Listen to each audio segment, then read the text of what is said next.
پشتیوان گشتدارên dawiyê yên Kul Sûriyayê rû didin, bangê bo avakirina Yekrêziyeke Kurdî zêdetir dibin. Komîteya Diyaloga Kurdî ya Partiya Yekîtiya Niştîmanî ya Kurd PNK civînek ji bo nîqaşkirina çawaniya avakirina Yekrêziyeke Kurdî li dar xist.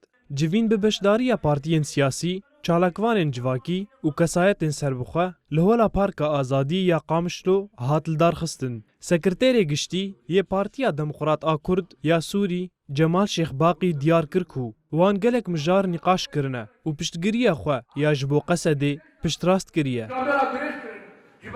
Ji bo xatirê em karibin em û hemû partiyên Kurd li Rojava em û her wiha kesayetiyên serbixwe rewşenbîr çalakvanên civakî em giş li hev rûnên em karibin divê rewşa Sûriyan heva rewşa nûh rûdayê em wê bidin berçavê xwe em binerin em çilo karin piştgiriya yekgirtina hêzên xwe berevaniyê qesed bikin. Şîrovkarê siyasî Ferîd Seعدûn jî anî ziman ku şerek li hemberî Kurdan tên kirin û pêwîst e em destkeftiyên Rojava biparêzin.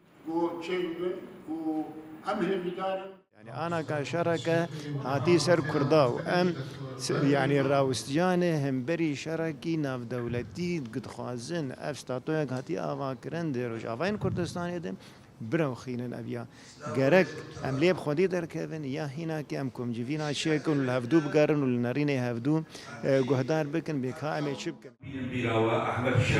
Di dawiya civînê de beşdaran tekez kirin ku divê dide mekanêz de hemû partiyên siyasî yên Kurdî li hev bicivin û Yekrêziyeke Kurdî were ava kirin.